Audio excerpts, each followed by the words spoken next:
Baby, if you've ever wondered whatever became of me. I'm living on the air in Cincinnati, and today we're talking about Cincinnati. Welcome to our first GBC Podcast special episode. Usually we talk about the Packers in our hometown of Green Bay, but this time it's all about our friends in the Queen City that is Cincinnati, Ohio. This is episode 6, created February 6, 2022. I'm John. I'm in Appleton, Wisconsin. Along with me, Jeff in Minnesota, Neil out on the East Coast. Say hello, gentlemen, and tell us what you're drinking. Hello, and I am having a Trogs Grand Cacao chocolate stout. Hello, gentlemen. I'm having a big old Bloody Mary. And getting in my vitamin C today, I've got a Malibu and pineapple. You can find us on YouTube and Twitter at Green Bay Chat and Facebook at the GBC Podcast Green Bay Chat. And if you pay close attention to the video feed, you'll notice the continuity error in today's episode.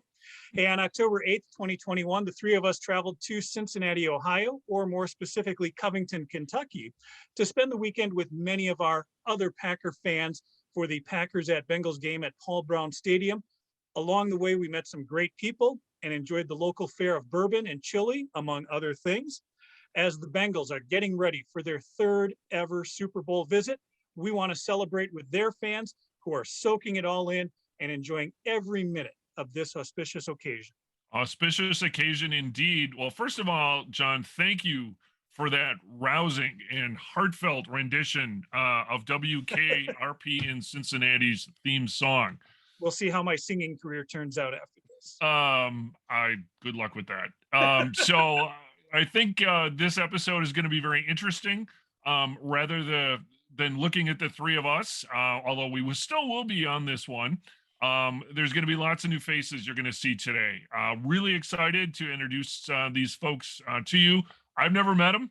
And look, I think Bengal Jim, looking forward to talking with him.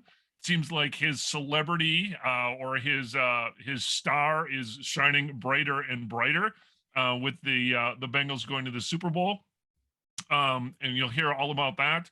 But then also, other folks, I've never met these folks before. John knows people. John, and from when we were in Cincinnati, he was everybody's friend. And so there's looking forward to chatting with these people, making some new friends, and hopefully, like I said, you'll enjoy it too. Neil? First of all, I want to start out thanking the people of Cincinnati. When we visited Cincinnati, it was an incredible weekend all the way through, arriving on Friday and continuing on through the game and leaving on Monday. We stayed in Covington. We got to see a lot of Covington and the bars of Covington, especially the Packers bar in Covington, Max Pizza, where we spent every night.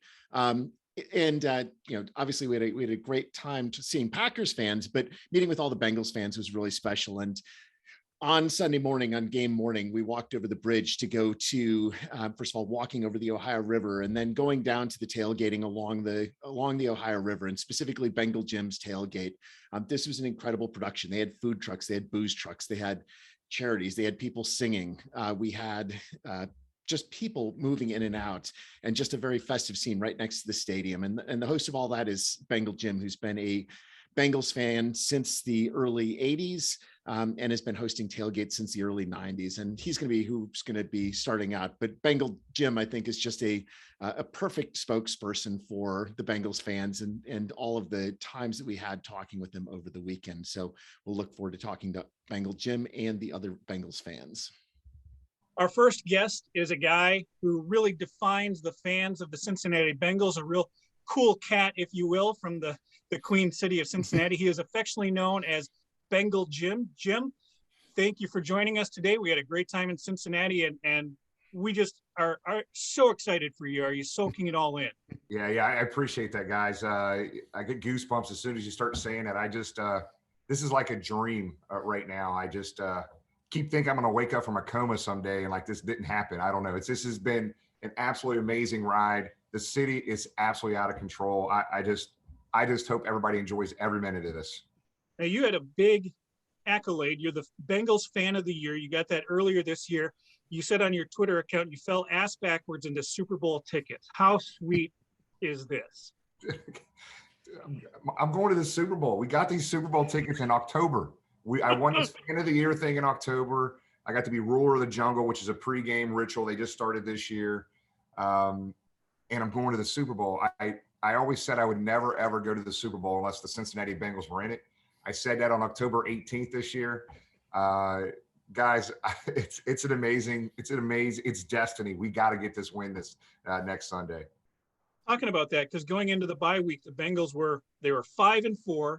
You guys just lost to the Jets and the Browns. What were your thoughts on the rest of the season at that point? Yeah, I think, having a really young team, we knew we were going to have some bumps and bruises. That schedule early in the year was supposed to be the easiest part of the schedule. And we come out, at that bye week 5-4, whatever we were at that point, losing to the Jets hurt, losing to the Bears, hurt, teams we probably should have beat.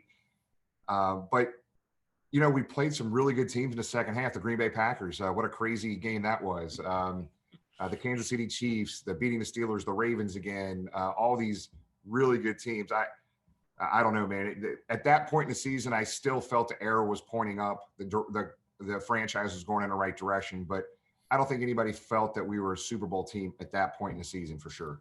By the way, has your kicker missed a field goal since that game against the Packers? Because he's obviously been amazing in the playoffs. Yeah, I think he might have missed one or two more, but this guy has been on fire, and we don't have to get too far on our side of the field for him to be ready to kick a field goal. This guy's been money. Evan McPherson, the best 5th-round draft choice last year for sure. And the organization caught a lot of heat for drafting him in the 5th round too. So you can't find those people now, but he's killing it.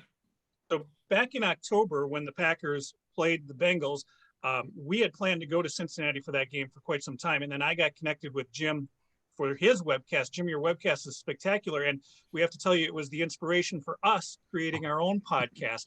So tell us about how because you've been doing your big tailgate party, your webcast, this has all grown over 30 years you've been doing this? Yeah. So our first tailgate was 1993. Just me and a bunch of buddies around a cooler and a grill, right? And over the years, it's morphed into something we never would have imagined at the time. The Raiders playoff game, we had over 2,000 people at a tailgate, which was ridiculous. Using that tailgate in our podcast platform a lot for a lot of our local charities, which has been absolutely amazing. But the podcast, just kind of give you an idea of what started with that. We had all planned to go to Las Vegas for the draft in 2020 because we knew we were drafting Joe Burrow. Me and a huge group of folks were going, and obviously COVID hits. And we were like, man, what do we got to do? I don't just want to sit around the house and watch the draft. Let's do something. And we never had any experience doing a podcast or some virtual stream like you guys are doing here right now. And we did it. We had like 2,000 viewers live that night. People were starving for that interaction. We didn't realize it. We had a lot of local guests on, some sports guys, a national comedian who's a Cincinnati guy, Gary Owens. We had Willie Anderson. We just lined up people for like a 4-hour stretch. We were on that for 4 hours that night during the draft, and we've been doing it every week since. So it's been amazing. And you talk about the guests that you've had too.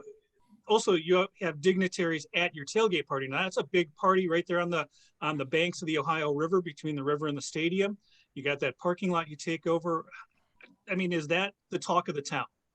It has been for the past few years, and it's gotten bigger this year. Obviously, one of my obviously this just isn't me, guys. You know how this works. Tailgates, especially that size and that complex, take a big group of people to put on. But one of my buddies who's part of this, his name's Craig Johnson. He has a company here in Cincinnati called Cincy Beer Fest. They do beer festivals all over the Midwest. But he buys this. I don't think it was up for the Green Bay game, but he bought this 35 foot tall inflatable Joe Burrow.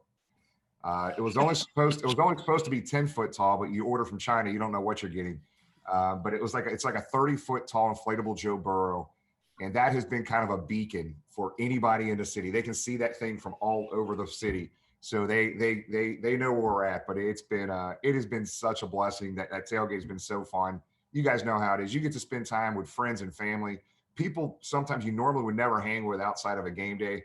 That's when you're hanging with them down at that tailgate. I love it. Absolutely love it. You also talked about the ruler of the jungle. That was a big thing. We were impressed with that when we were there for the Packer game, where you got the whole setup there. Who came up with that idea, and how was it for you getting to rule the jungle at Paul Brown Stadium? For me, it was humbling. But Elizabeth Blackburn, who is the granddaughter of Mike Brown, she's probably 27, 28 years old. She has brought a fresh, a breath air into this organization from a social media perspective. The Ring of Honor now is up and running. The Ruler of the Jungle is up and running. And that just kept building every week because it was something new. And by the time it got to me, I just happened to be the last home game against the Kansas City Chiefs.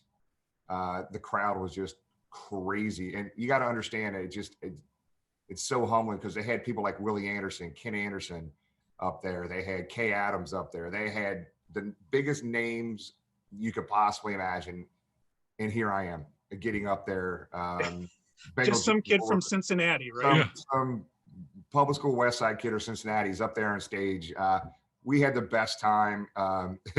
It was very humbling. I mean, it was cool because Anthony Munoz was up on stage prior with me because he was doing something. They were doing some photo ops, so he wasn't up there during the actual Ruler of the Jungle. But it was funny. There's this thing. The Bengals were 5-0 when an offensive lineman was the Ruler of the Jungle. So they were 4-0 before I got up there. And Anthony Munoz tells me, "Hey, Jim, please tell me you played offensive line in high school or college or something because we're 4-0 right now with offensive linemen up here." I was like, "Well, Anthony, matter of fact, I was a left tackle in middle school and I played linebacker in middle school." So Destiny. 5-0 offensive lineman. So well, that brings me to the trivia question. Now, Jim's the same age as the three of us, so we're hoping you remember Super Bowl 16 as well as Super Bowl 23. Oh, yeah. Easy trivia question for you. Here's a softball. Who is the only Cincinnati Bengals Hall of Famer to play in both Super Bowl 16 and 23? So this narrows it down. It's a trick question. I had made me think about it. There's only one damn Bengal Hall of Famer, and it was Anthony Munoz, played in the 81 and 88 season. Instrumental, best offensive lineman to play. Why is that? Where's Ken Anderson? Where's Ken Riley? Where are some of these other guys? We have had the vice president, the president of the Hall of Fame on our podcast before. We've had 4 Hall of Fame voters on, and there's no rhyme or reason other than there's absolute bias around this, especially from a national media perspective, little lowly small town Cincinnati. But you've got guys like that are no-brainer picks. Ken Riley. When he retired in 84, I think he was still 4th all-time in interceptions in the NFL history. He's today 5. Out of the top 9 guys that have interception that lead the NFL history in interception, he's the only one not in the Hall of Fame. He played in an era in the 70s, guys, where they didn't throw the ball more than 15, 17 times a game. This guy was an absolute stud, should absolutely be in the Hall of Fame. He was a finalist 2 years ago. But didn't make it. Last year, he wasn't even in the finalists. It helped me understand how that makes any sense whatsoever because it's all new people coming on voting, right? You got Ken Anderson, who absolutely should be in the Hall of Fame. This guy right here set all kinds of completion percentage records, set all kinds of passing records during his time. He was the one who started the West Coast offense here in Cincinnati. I mean, these two guys are no-brainers. When you look at the statistics, you can't argue against it other than the fact I don't like Cincinnati. I like New York. I like Dallas. I like Chicago and LA. That's the only reason. There's other guys on here. I think Willie Anderson is more of a current guy that will get in here eventually. You have people like Lamar Parrish, Isaac Curtis, Corey Dillon. There's a case for Corey Dillon as well. But Isaac Curtis was a game-changing receiver in the 70s.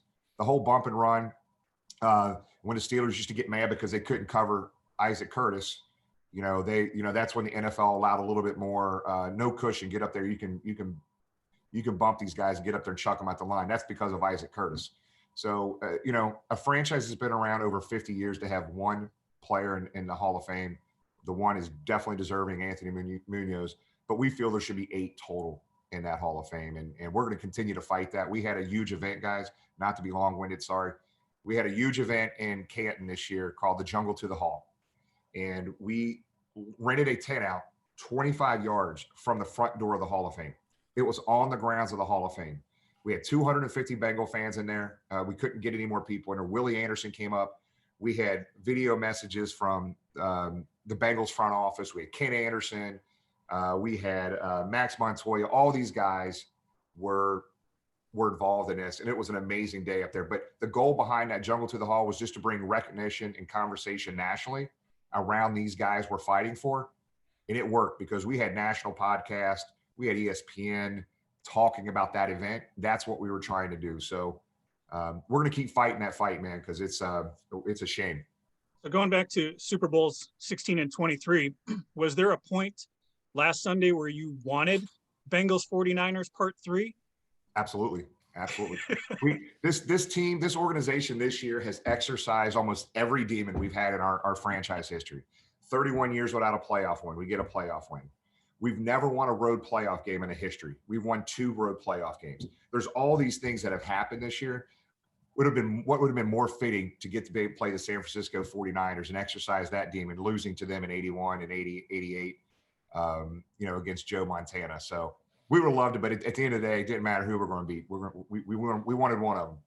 A couple more questions for you because I know you're short on time. I'm good. Are you a man of superstition? Cincinnati designated as the home team.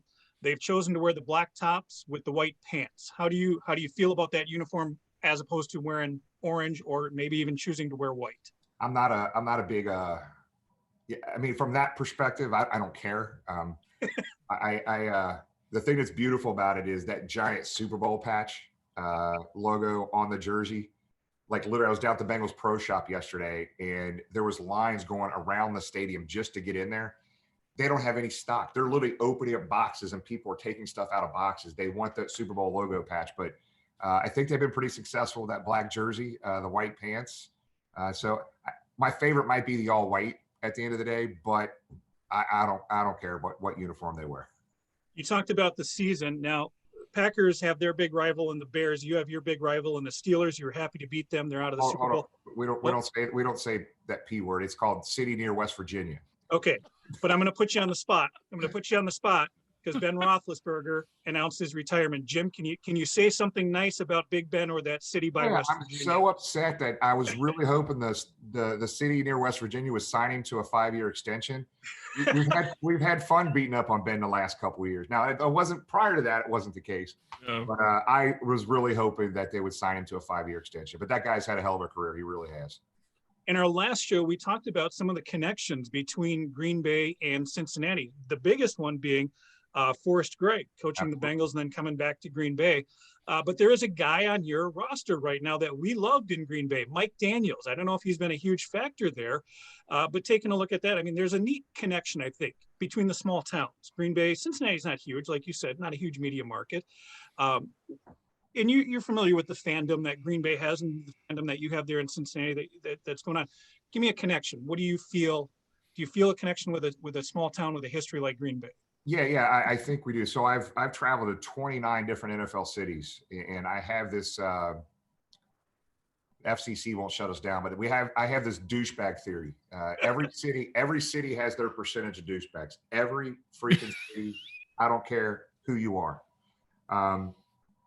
I think the least amount of douchebag fans I've ever experienced in my life, believe it or not, are Green Bay and believe it or not, Kansas City. We were in an AFC Championship game last week, and I never once got yelled at, heckled, nothing. And I expect that anytime I go out of town. So you had a good trip to Kansas City and a good trip to Nashville? Absolutely. I would tell you the best 5 fan bases experience that I've had have been Green Bay. Kansas City was really fun. Obviously, that AFC Championship game. But and then in the bottom 5, I put some very shady towns like the city up north. Before you go, I want to put Neil on the spot. Neil, who would you rank as number 1 for douchebag city fan base? Number 1, 2, 3, 4, and 5 are all Philadelphia. I've been to so many games in Philadelphia, and I've never had a pleasant experience once. The fans are the worst. Yep, that's funny. I go not in any particular order, and one of them might shock you. Philly's on there, obviously. My bottom 5: Philly, city near West Virginia, city up north, and I'll tell you, I'll just give you 4. I've had some awful experiences in Jacksonville. I've been there 4 times, and I just don't get it. Every time I personally never been in any altercation, whatever. You never want to elevate and escalate, situations when people start acting like idiots. But man, oh man, I've been there 4 times, and every time it was just a train wreck. So I put Jacksonville in one of the top worst football stadiums to go to in cities. Wow. I can honestly say on my behalf anyway, and I believe Neil and Jeff will agree with me, our visit to Cincinnati was spectacular. We stayed in Covington. We had a great time over there on Main Strasse. Our day by you in the tailgate party. You guys, I think Cincinnati was spectacular as well. So we're, from a personal perspective, we're rooting for you guys. Nah, we appreciate it. And you made the connection about Forrest Gregg, and what's crazy about this, man, he coached us to our first Super Bowl here in Cincinnati in '81. He was up in Cleveland at City Up North for several years before they let it go, and Paul Brown hired him in 1980. Brought a new set of discipline here this team and this organization needed at that point in time. But you got to understand, this guy was involved in the 2 coldest games in NFL history ever. So obviously the Freezer Bowl here in Cincinnati, minus 59 below zero with a wind chill. He was involved in, and the big game, Ice Bowl. the Ice Bowl for you guys, right? So this guy was one of the few people ever. He had to be the only one, right? the two coldest games in NFL history he was part of, either playing or coaching. That's crazy. Before we let you go, we want to live vicariously through you. Tell us, you've got a big pep rally you're doing in Cincinnati tomorrow, and tell us what your week is going to be like as you soak all this in. Yeah, man. Look, guys, I am a damn regular, normal Joe Schmo fan. This year has been magical. This fan of the year thing, people taking pictures with me is just very awkward for me. But it's gotten crazy. I got to figure, if I got 5 minutes of fame, I think I have a minute left, and I got the rest of this coming week, because today, as soon as I get off the call with you guys, I'm going down to Paul Brown Stadium. There's production meetings and rehearsals for a huge pep rally tomorrow down at Paul Brown Stadium. I am co-hosting that with a national comedian here from Cincinnati. So him and I are co-hosting that. I've never co-hosted anything in my life, so I don't even know what the hell I'm going to be doing. So I got that tomorrow. My wife and I are heading to Los Angeles Tuesday. There's an itinerary all week. I won't get into all the details, but I'm going to be on Media Row one day where people are just sit me down for an hour and media can come talk to me. I'm like, what? Wow. Why? I'm going to be, I got a call Wednesday night, and I think I might have told you, John, I can't remember, but I got a call Wednesday night from NFL Network, Good Morning Football. Nice. They're picking my wife and I up at 4:30 a.m. Friday morning. They're taking me to the set of Good Morning Football. I'm going to be on the set with Kay Adams and the rest of the crew Friday morning early. Unbelievable. And then Saturday, we just sold out a venue, 1,050 tickets for Bengal fans. We got a big giant brewery. We're rented out a parking lot. We've got the who's who of Cincinnati going to be there. So we got basically, we can't tailgate at the Super Bowl, guys. They just won't. So we're doing our tailgate / meet and greet Saturday night, and we've already sold the event out. And we sold out the initial 800 allotment of tickets we got in less than 4 hours. What is Kay's connection to Cincinnati? Is she from Cincy? No, there's no connection at all, other than she just is intrigued by the team. She loves Joe Burrow. She loves the ownership group. She does have a little bit of an infatuation with the Cincinnati Bengals. So it's really strange when you get a text message from Kay Adams. Awesome. She's telling us that, telling me that she wants to somehow. Let me read this verbatim. If you got a second. No. Go ahead. Hold on, let me pull it up here. This was absolutely. So I guess they do their picks, right? Mm-hmm. She goes, definitely she's going to be coming to the tailgate party. What time? She's asking what time exactly coming in Friday. She wasn't sure what time I was going to. Okay, I might want you to help me make my pick. Let me plot. I'm going to plan something out where you're going to be involved in my pick. Basically, is what she's saying. Wow. Sweet. So, no idea. It's going to be nuts. We will follow you on Twitter. If you want to give a shout out to your Twitter handle, your YouTube channel, let everybody know where to find you. Yeah, it's funny that we've got 4 different platforms. Our YouTube, we post all of our past shows on. It's just Bengal Jim's Before the War Tailgate Experience on YouTube, Facebook, and Instagram. Really big followings on Facebook, but Twitter, for whatever reason, has really taken off. We're getting ready to hit 30,000 followers. Guys, this is a Twitter page dedicated to Bengals history and our tailgate. 30,000 followers on this, and it's been nuts. But the Twitter account is at Bengal Jims with an S _ BTR. BTR stands for Before the Roar. So it's Bengal Jim's Before the Roar tailgate experience. But we will be posting as much as we possibly can. We overdo stuff sometimes on social media. So sometimes I get quick to post and I might not spell check. So if you see something on there, don't laugh at me. Jim, for us, 1996 was that magical year. And, I can tell just from the grins of the other people here and just from everything that we've followed on your Twitter and about Bengals. I mean, we're trying to live as much as we can vicariously through you. And it's just incredible to see your excitement. And we wish there was social media in 96 that we could go back and look at now. And I'm sure that you'll be glad to look at it many times in the future. We're really, really excited for you. Man, look, man, we appreciate it. Here's what's really cool. I'm part of an organization called the PFUFA, which is the Pro Football Ultimate Fans Association.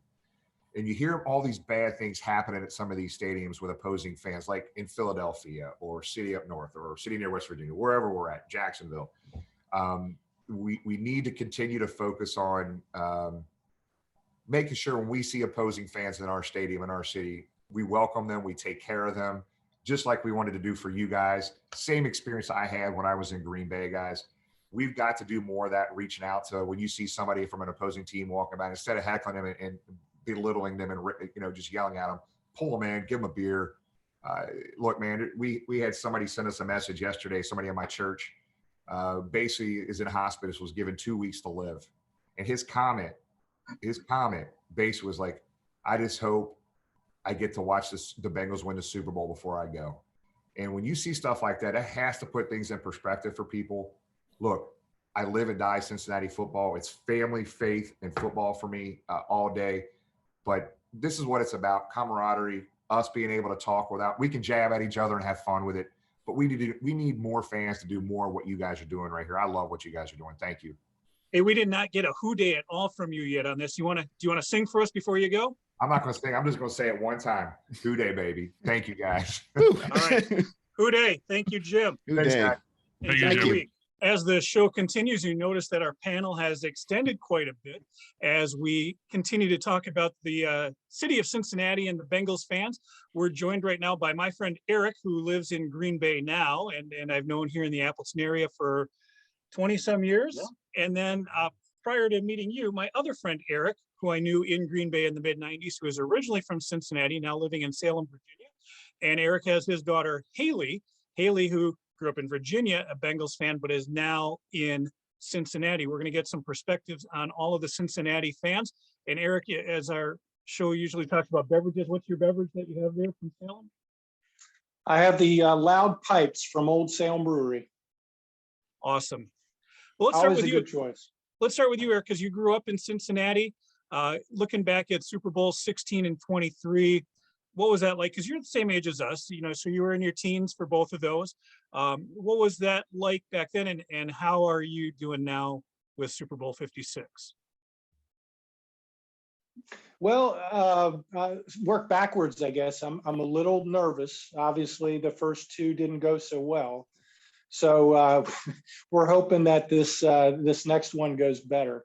Certainly, a fresh group of players. There were guys back in the 80s, thinking of Pete Johnson, the fullback. There was a lot of a balanced running game and passing game, and Ken Anderson and Boomer Esiason were some of the quarterbacks back then. So, definitely a lot of differences, but some similarities where they've got some excellent quarterbacks and a lot of good opportunities. So it was fun to see, and I was playing football at the time. So, Cincinnati, when you play football and you got the home team there, it's kind of a connection you build. And I remember when I was little too, going to watch them in their mini camps up at Wilmington College.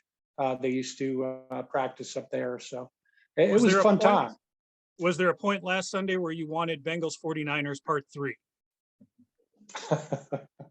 There was no point that I want to see another Bengals 49ers game.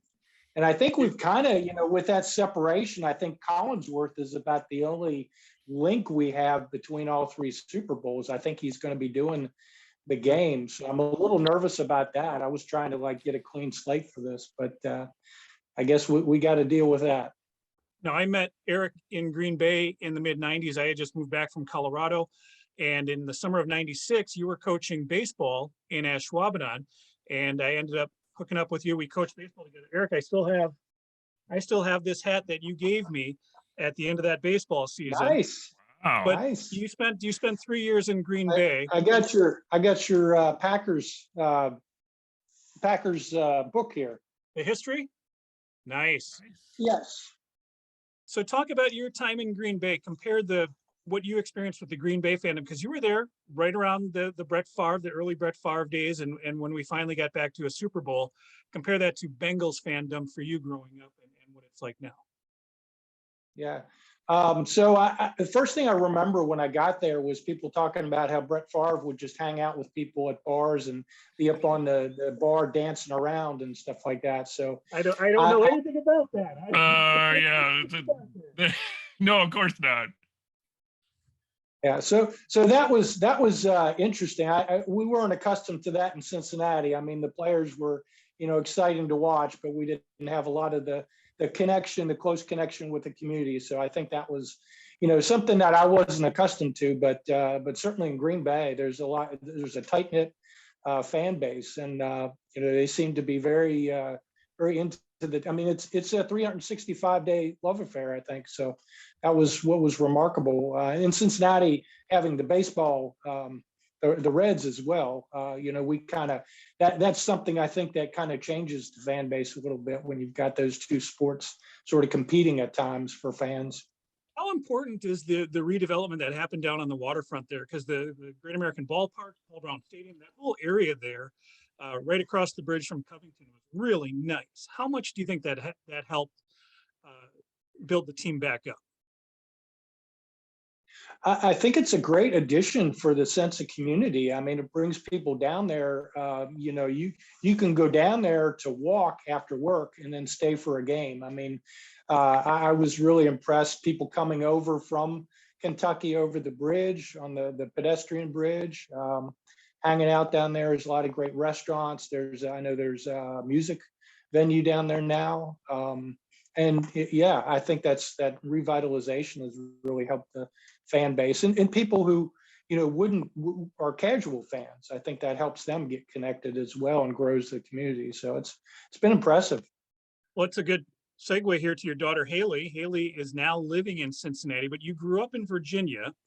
You went to George Mason University, but now you're at the University of Cincinnati. What's it like? What's the buzz in Cincinnati right now? How is it? I'd say it's something I haven't experienced before. I mean, living in Northern Virginia, the closest thing I had to a football team was the Washington football team, now the Commanders. And so it's nothing. We're sorry. No, I know. Yeah.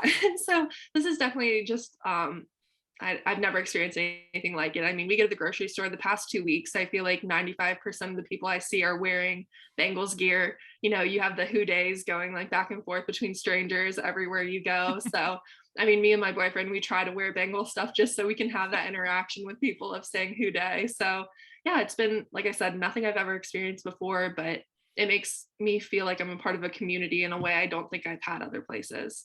Well, your dad's got his Bengals hat on, and then the other Eric that's with us. Eric, you've got your Bengals sweatshirt on. We can't quite forget, but yeah, very nice sweatshirt.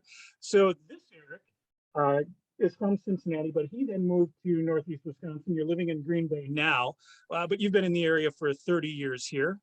Talk about your life growing up in Cincinnati, and then also, what Green Bay is like or has been like for you. Compare the two. Sure. Well, I'll start with, once I moved here in 1992, I always remind Packer fans, who are ultimately the most spoiled fans in the world because of their law. I mean, the last 30 years have been a wonderful run for them. Sad they don't have more than 2 Super Bowls, but I always remind them of the story that I moved here in July of 92, and a little over 2 months later, there was a game at Lambeau that featured the 2-0 Bengals, and I can't remember their quarterback's name. I wanted to say, it'll come to me, but he was a rookie that year, and they were playing Mikowski, I think was the quarterback for Green Bay. Mm-hmm. And somehow Mikowski got injured when the Bengals were leading by about 15, And Brett Favre, after throwing, I think, a pick, came back in, fourth quarter, lightning in a bottle, and the Brett Favre era was created. So Thank you, Cincinnati, for that. That's another Cincinnati connection. Boy, we didn't explore that when we talked about Forrest Gregg and things like that. But yeah, you're right. There's a big connection there. Yeah. That was Favre's first game. Did not start, and he followed up the next week playing an unbeaten Steelers team, and away, the Favre era was created because of the Bengals knocking out the Magic Man or whatever his nickname was. Yeah, It is always to win both this year was phenomenal. So, but going back, being at the university starting in 78 when they were building their football team, and I started following them at age 10, growing up in Dayton, Ohio. I think that was their third year of football. And from there, just seeing, the Ken Anderson, and a little connection here I want to throw out. You mentioned about Chris Collinsworth. Don't forget Al Michaels was the Reds announcer, I think, for 3 years, 1970 through 72. So he too has a connection with Cincinnati, albeit through baseball. Mm-hmm. So football, always being just a kid growing up, I was not a Browns fan. I just was attracted to the Bengals. And people forget too that their second Super Bowl was the first year they introduced the stripes, and they got away from the simple Bengals logo on the side of the helmet. And now look what they're doing this year. They really doctored their uniforms as well. So maybe that's something we have to do quite frequently. Any of you get into superstitions like that? The Bengals chose the black home with the white pants. Prefer the black jersey here versus the orange versus the white. For me, it doesn't matter. As long as they win. Absolutely. And I would think, Eric, you would agree. I don't see any connection with the last two Super Bowls. This is a fresh team. They're really playing for each other. And I truly believe they have a wonderful chance. I just, in my heart, I believe they're going to go out there. If their offensive line can compete, they're going to be fine. So are you saying that you don't think that Matt Stafford is quite the same as Joe Montana? Never, never. Never. And even then, I don't even want to belabor those two losses, because there are times I think the football world wasn't in our favor due to injury. And we could go on and on about that, but I'm sure that's not why we were here. But my time, I will say, in Cincinnati was a lot of fun, especially working at the ballpark. I got to meet a lot of great people. I remember talking with Anthony Munoz when he was there for a baseball game, and just would give ample time to chat, seeing a lot of great events, and also paying the bills. It was a great way to participate. And then moving here, not knowing much about Packer football, and realizing quickly how it's still a small community in terms like Cincinnati. It's a tight-knit community, and the community feel and people here, it's second to none. I tell people going to a Packer game is, I don't know of anything that compare. Even at Paul Brown Stadium, there's just no. Packer games are again second to none in terms of the way people rally for a small community to celebrate. Haley, did you get down to a game this year? Did you get down there? I did. Yeah, I went to a couple. Yeah, it was great. Those were my first NFL games, so I don't think I really have anything to compare it to, but no, it was great. I ended up going to the 49ers game, and then I forget the other one, but yeah, no, it was great. Did you notice the Packer fans when they were in town in October? What was that? Did you notice the Packer fans when we were in town in October? We did, yes, actually. I think I was watching the game at a bar, and yeah, there were a lot of Packer fans, more than Bengals almost. So I think everyone came out of the woodworks for that one. Good. You must have had a big bus or something, John. You guys brought a lot of people down. It was a really big bus, Eric. Yeah, it was close to half and half, I would say, that day. Neil, you think it was? I don't know that it was that much, but we were allowed though. We were allowed. We were probably 20% of the stadium. So there was a significant presence, and we had the "Go Pack Go" chant going on more than one occasion, and I think it was audible on TV. Going back to Eric in Virginia, because Eric brought it up here. Why is Anthony Munoz the only Bengals Hall of Famer? What's going on there? Why aren't there more? And who deserves to be in the Hall of Fame? Well, that's a tough bar. I mean, he is far and away, one of the best linemen ever. I mean, that's remarkable. I think it's a team game, and they've had some very talented people come through town. They haven't necessarily had the teams where they can all complement each other. I think the nice thing about this year is they've got chemistry. They've got Burrow, who can throw to a former teammate of his in college. You've got that kind of chemistry, and I think that is sort of what can create, great players who can then go on to be Hall of Famers and things like that. So I think there's a lot of potential for Hall of Famers, coming up here. So I'm hopeful that we'll get somebody more than Anthony in there, but he's a big one. He was really a great player. I'll add Ken Riley. I think Yes. he was, I think, a defensive back in He his was day. the snake, wasn't he? The snake. I don't remember the nickname. I just know he had a boatload of interceptions during his career, and Okay. he was always head to head with the top receiver for the other team. If you had to pick a Ken Riley or Ken Anderson, who should go first? For me, I would go with Ken Riley. I'm a big Ken Anderson fan, but Riley, today they really focus a lot on these defensive backs. We hear all about some of the better ones. In his day, they didn't get the opportunity, but he was steady. I thought Ken Riley was very steady. Yeah, Hallie, he was one of my favorites. And Collinsworth was good. I mean, for what it's worth, he had a great NFL career. So he's probably going to go in as a broadcaster, but he played a big role in both of those them getting to both of those Super Bowls. Hallie, do you have a Hall of Fame opinion? I do not. No, I'll defer to my dad on that one. But I mean, Okay. I'm rooting for Burrow all day. So we'll see. Now you're really new to Cincinnati. You just moved there within the last year. Yes. You've got the picture of the chili. Yes. Have you done the Cincinnati chili? So good. I grew up on the Cincinnati chili. We brought cans home, so I would have it when we were home. So yeah, I love it. All right. Which chili shop is the one to go to for you? Skyline. You can't go Skyline? to Gold Star. It's got to be Skyline. So Eric, what do you say? Skyline. yeah. Skyline. Okay. Eric? Skyline's the way to go. That's what we grew up on. Now we tried Skyline and we tried Dixie chili. Dixie was pretty good. But Neil, what was the other one that you went to? I went to Camp Washington. I thought Camp Washington was the best. So They're good.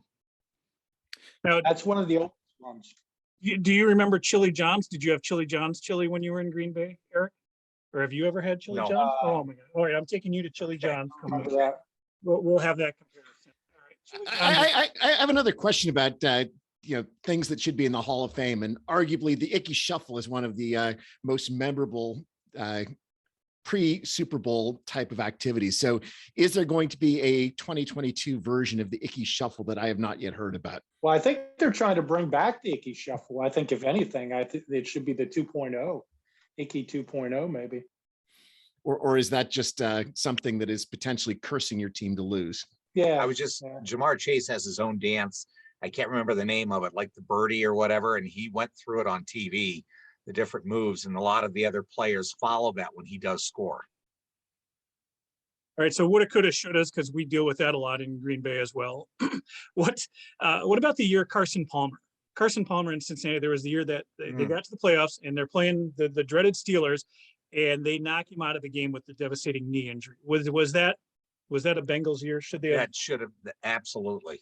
Absolutely. I remember early in the year, they had the Bears at home, and the Bears were actually favored, I think, and Cincinnati beat them by 40.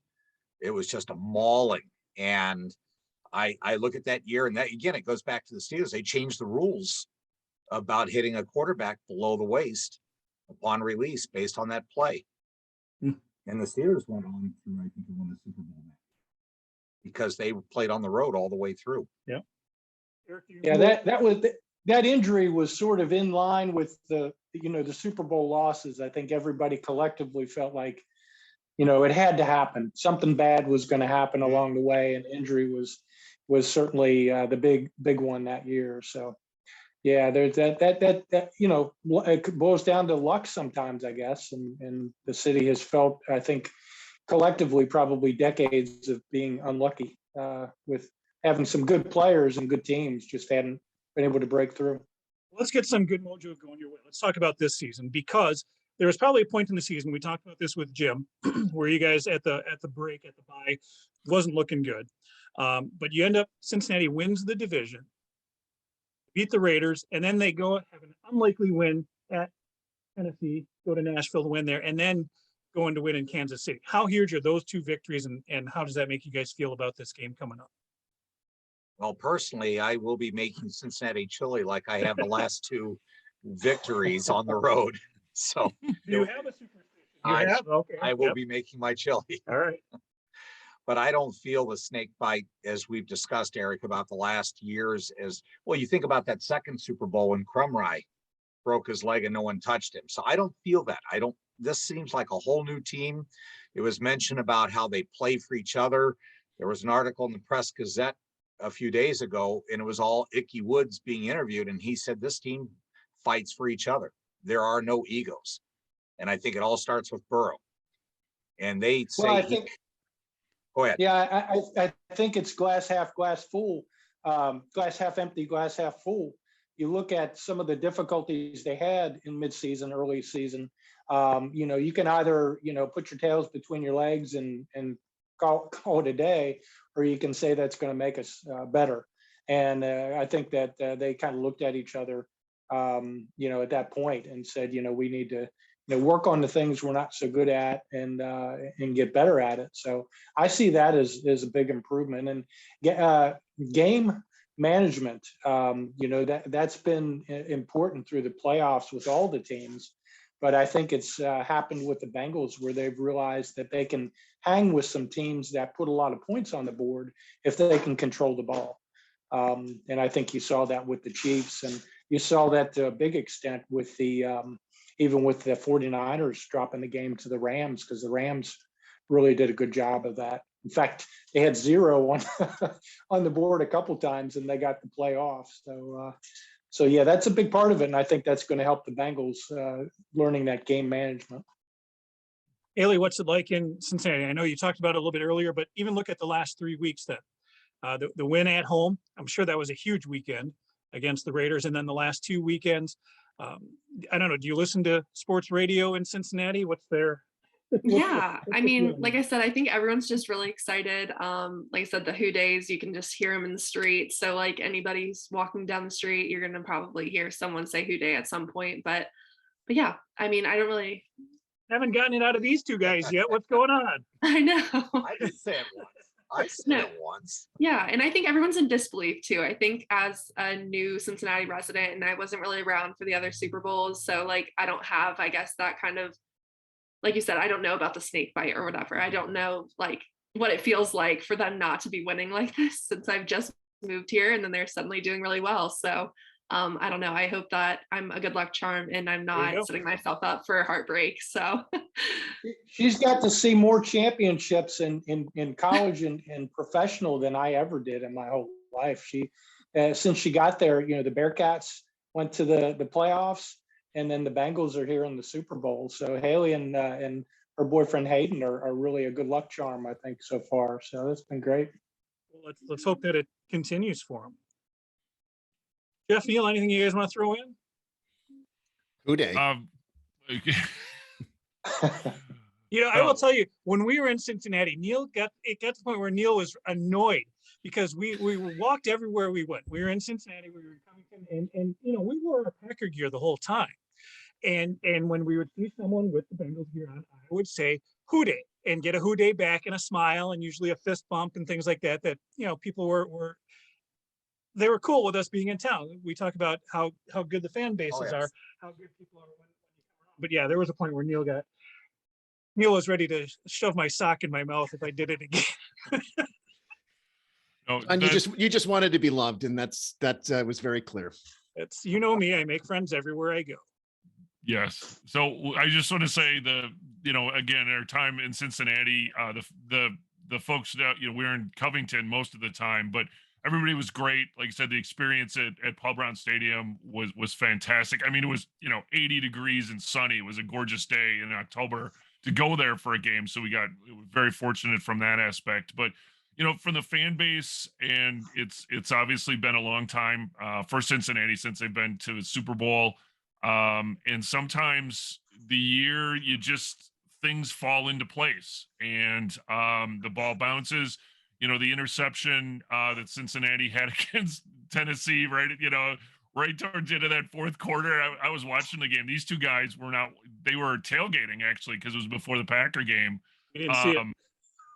But it was one of those, you just like, oh my God, did that just happen kind of thing. And the ball bounced the right way for Cincinnati. And sometimes that's what it takes. You can prep all you want. You can do whatever, for the game. And it was a close game, but that one, carom, helped immensely, obviously, in the interception. So is this their year? We'll stay tuned. We've got another week in speculation, but I think it's going to be a very competitive game at the very least.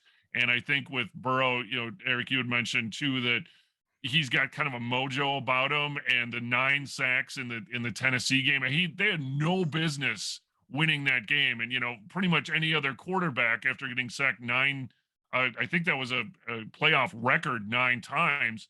He wasn't phased. I mean, I'm sure he was sore after the game, but the point is that he got sacked 9 times, and yet he still got up after every play. He wasn't, calling out his offensive lineman. He just got up and made the next play. And that, you can't teach that. You hope for a guy, or especially a quarterback like that. That seems to be who he is, and that's why they're winning. I wanted to add too, I had read where the Bengals office purposely, when they signed free agents this year, they chose 5 or 6 that were, I wouldn't say top tier, but they were up there, but all came from playoff teams from last year. So they made sure that when they added talent, they wanted players that were accustomed to winning, and they wanted that to infiltrate these younger guys who already were accustomed from their college days to have that same feel. So I think that's also helped bring them to where they are today. Yeah, having coaches, literally it's like having coaches on the field when you've got guys with experience and have been there before. So it makes a big difference for sure. Anything you guys are looking forward to this week, other than, soaking it in, having fun, enjoying your team being there? What's the key to the game? What do you want to see happen on Sunday? Well, for me, it's going to be our offensive line trying to slow the pass rush of that vaunted defensive line of the Rams. If we can spring our offensive players open, I'm not concerned with putting points on the board.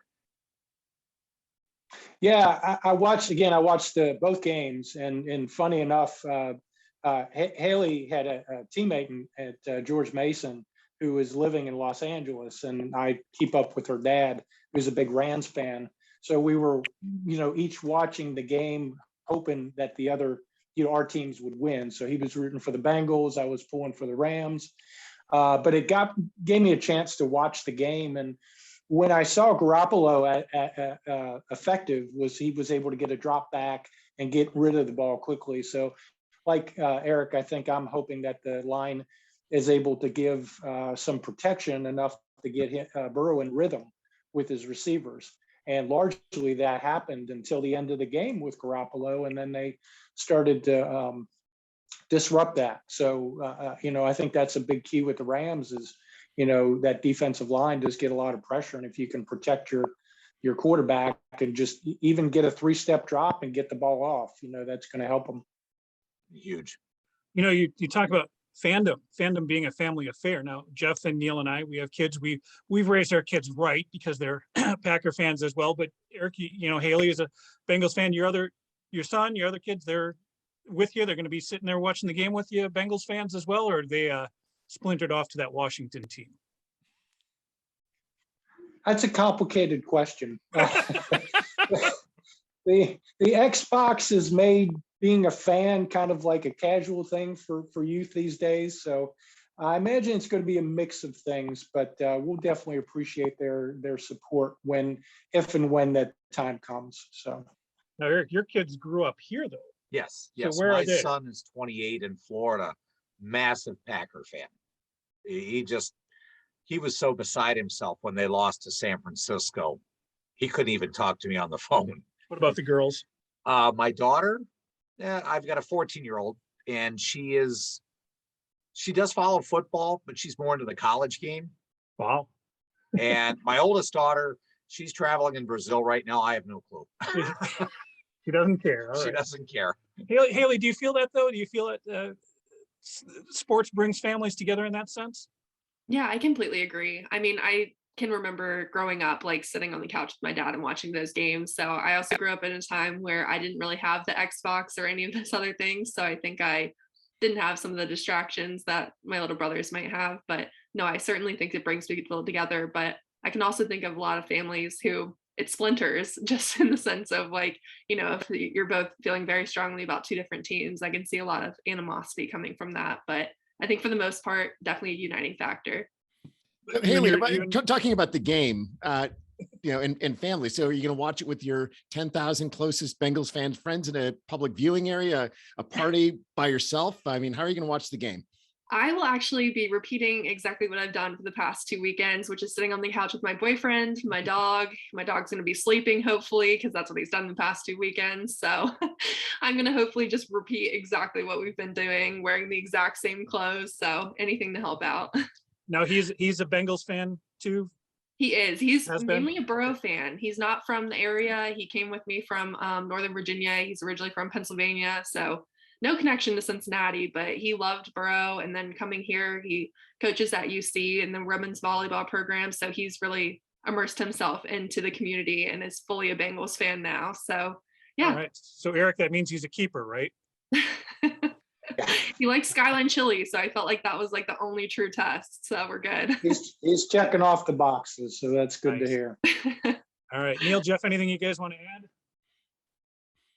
Is anything you want? You throw on a Who Dey before we get Well, going. before I do, next time you go to visit, there is a Packer bar in Covington. Mhm. Ooh, I'll have to check that out. Yes. In Covington, it's called Max Pizza. So this coming season, check out Max Pizza for a Packers game. You won't be disappointed. Yeah, I will. Thank you for the recommendation. I We- think they Day. have one wall that's devoted to Yeah. some Bearcats and Reds paraphernalia, and everything else, I discovered it back in the 90s. So it was overwhelming. That was obviously when the Packers were a much better team and the Bengals weren't, but it was amazing, all of the Packer paraphernalia within that bar. I don't know if y'all got to any other pizza places, but La Rosa's was Yes. really prominent in getting a lot of sports enthusiasm in the city.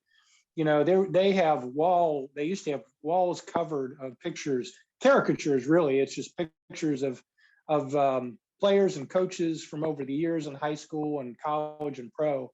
And, that's where everybody would go on a Friday and Saturday night after the high school games and things like that. They'd be eating and then they pass by all these pictures and take a look. Hey, I know that guy. I know that guy. And Well, we're it's- okay with free publicity on the show. So people visiting Cincinnati, it's Skyline Chili, Max Pizza in Covington, and what's the pizza place you just mentioned? La Rosa. La Rosa, where is that? La Rosa's La Rosa's, they're all all over. over. Have you been, Haley, have you been to the Montgomery Inn? I have the not. ribs. No. Please discover that, because that too has a ton of autographed historical photos of the Reds, Bengals. It's a big place for not only good food, but a lot of the sports, a lot of the athletes will go there. That sounds great. Yeah, I will. Like I said, I've been here for almost a year, so I feel like I've not even checked off all the boxes of the places I want to go, but these two are definitely on there now. And where else? Cincinnati Zoo, anything else you have to see? Oh gosh, is Mike Fink still out on the water, the restaurant in Covington? It's the paddle boat. It doesn't go anywhere, but it's a wonderful restaurant on the water. Yeah, we Oh, yeah, yeah, we I saw remember that seeing paddle that. boat, didn't we? We didn't. I don't remember. So these are Things in you can Covington find- Things in Covington got kind of fuzzy after a while when we were there. So we spent a lot of time in Max Corbin Pizza. had nothing to do with that. Eric, anything you want to add out there from Virginia? No, I'm just excited about the game, and I'm excited for everybody in Cincinnati. You know, I'm not going to be able to be there, obviously, but I hear from Haley, there's a lot of electricity in the air, and I just hope they bring home a victory this year. It could be a big thing for the city. Well, we want to thank the three of you for taking time out of your day here. Eric for stopping by, Eric for logging in, getting your daughter involved. This is great. We're going to get the show up soon, and we'll share the links with you. And for us anyway, as Packer fans who had a great time in Cincinnati, like I said, we're going to live vicariously through our Bengal fan friends, and rooting for you guys and give you all a big Who Dey for this week as well. Who Dey. Sounds good. Who Dey. Who Dey. Thanks Thank for you. having us. Thank Who you. Dey. Thanks for coming on. Thank you. We had a great show today. I want to thank our wonderful guests, Bengal Jim, Eric from Cincinnati, now living in Green Bay, Eric in Virginia, who used to live in Green Bay, Eric's daughter, Hallie, who now lives in Cincinnati, and Eric's cat making a great guest appearance. Our friend Gina from Green Bay, who now lives in Cincinnati. She'll be on a future episode to give us maybe some more perspective from Cincinnati and their Super Bowl appearance. Before we go, Jeff, anything to add? I just want to thank Eric, Hallie, and Eric's cat, and of course Bengal Jim for their time today. Really enjoyed meeting the Erics and Hallie, and I hope everybody enjoys what they had to say. I know it was great, and certainly Bengal Jim. Oh my gosh, I think he's got a huge week coming up, and hopefully, if because now that we've talked to him, hopefully we can get him back on to get his post Super Bowl perspective. I think that would be fascinating. Neil? I'd like to thank the Bengals fans in general. They were obviously great when we were there, and I'm really looking forward to going back to Cincinnati, catch a Reds game, and catch some of the excitement of a team that has won a Super Bowl, and seeing all of the celebrations that will certainly still be going on with clothing and everything everywhere. Amen. From your lips to God's ears, right, Neil? All right, everybody, get more information on the GB Podcast at Green Bay Chat on Twitter and on Facebook at the GBC Podcast, subtext Green Bay Chat. May you fully appreciate the magnitude of your impending good fortune. Thanks for joining us. Good night. Good night.